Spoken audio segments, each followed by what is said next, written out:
سنة الباك داز العام وداز الامتحان الوطني، وحنا دابا كنتسناو النتيجة. ولكن قبل ما تخرج النتيجة بغيتكم تفتخروا براسكم. دوزتوا عام كامل بالصعوبات وبالتحديات وبالضغوطات اللي فيه ووصلتوا لهاد المرحلة، فهذا في حد ذاته إنجاز. خاصكم تقدروا مجهودكم ومحاولاتكم واجتهادكم وصبركم وتضحياتكم.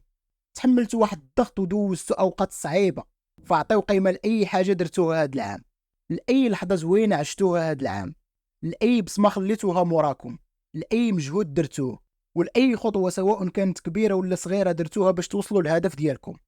وما تغفلوش على داكشي اللي تعلمتوه في هذه الرحلة وفي هذا التحدي. تعلمتوا تلتزموا وتجتهدوا، تعلمتوا كيفاش تراجعوا بفعالية وكيفاش تتعاملوا مع بحال هاد الامتحانات، وكيفاش تتعاملوا مع الضغط والخوف. افتخروا براسكم، افتخروا براسكم مهما كانت النتيجة، لأن النتيجة مهمة أكيد، ولكن الأهم هو المجهود ديالكم والسعي ديالكم. الأهم هي الرحلة في حد ذاتها. المعيار الحقيقي للنجاح هو الخدمة ديال العام كامل، ماشي النقطة ديال الامتحان. كيف ما كتقول واحد الكوت، الورقة ديال الامتحان ولا النقطة ديالو ما غتحددش ليا المستقبل ديالي، غير كون هاني.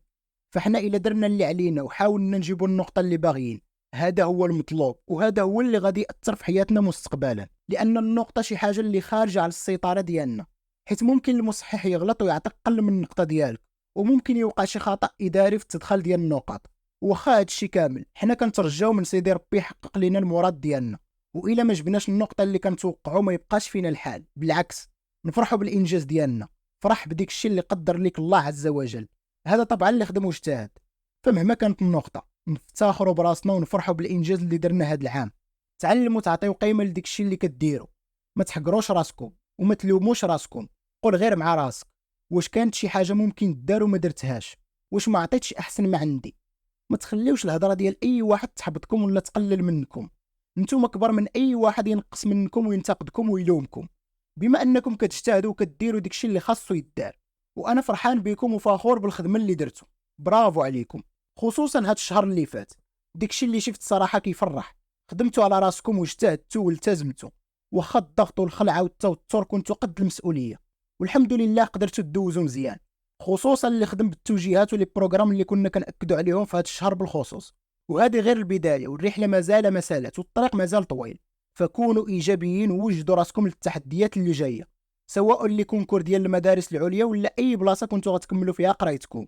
اكيد التحدي غيكون كبير والمسؤوليه غتكون كبيره، ولكن دابا حنا عارفين شنو خاصنا نديرو، حيت عندنا تجربه اللي تعلمنا فيها كيفاش نتعاملوا في بحال هاد المواقف. وديما تفكروا التحدي ديال الباك اللي قدرتوا انكم تواجهوه وديروا كل ما في جهدكم باش تحققوا الهدف ديالكم، حيت اللي ربح هذا التحدي غادي يربح تحديات اخرين.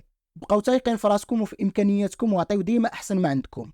ما تتخيلوش القيمه اللي خديتو من هذا العام وقيمه داكشي اللي تعلمتوه. داكشي غينفعكم بزاف مستقبلا.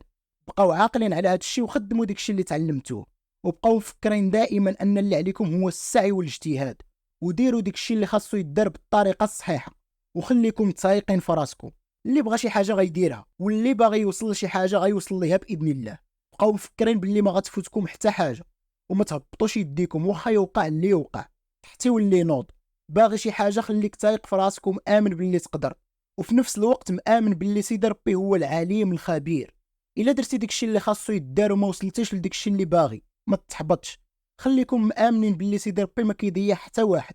كيفاش ما غيضيعكش داكشي ديال الله. فدير اللي عليك وخليها لسيدي ربي ووكلها لمولاها. ما بغيتش نطول عليكم اكثر من هكا. ارتاحوا دابا مزيان. اللي بامكانه يسافر يسافر. خرجوا فوجوا لعبوا ضحكوا، وان شاء الله تسمعوا اخبار الخير وتفرحوا وانا معاكم. برافو عليكم مره واحده اخرى، وانا فخور بكم وبغيتكم حتى نتوما تفتخروا براسكم وتقدروا المجهود اللي درتوا. هذا هو الميساج ديال هذا الفيديو. فشكرا للمتابعه ديالكم. بارطاجيو هذا الفيديو مع اصحابكم واي واحد كتعرفوه دوز الوطني ولا الجهوي باش يستافد معنا كل شيء. نشوفكم ملي يخرجوا النتائج ان شاء الله.